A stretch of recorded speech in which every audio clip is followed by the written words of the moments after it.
Чеченская делегация приехала в Армению, ты удивишься. Во главе с министром Умаровым представители Чечни специально прилетели в Ереван, чтобы посетить Матенадаран, одно из крупнейших хранилищ древних рукописей в мире.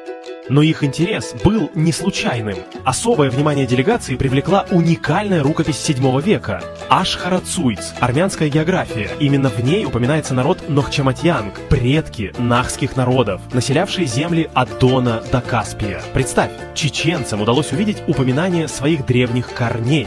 Трудно передать эмоции, которые испытали участники делегации. Когда видишь свое прошлое не в легендах, а в реальной рукописи, это не история, это откровение. И вот что важно, армяне и чеченцы – два древних народа Кавказа, два народа чести. И чем глубже мы смотрим в прошлое, тем больше понимаем, что между нами гораздо больше общего, чем кажется. Подписывайся, потому что такие моменты – это мосты между народами.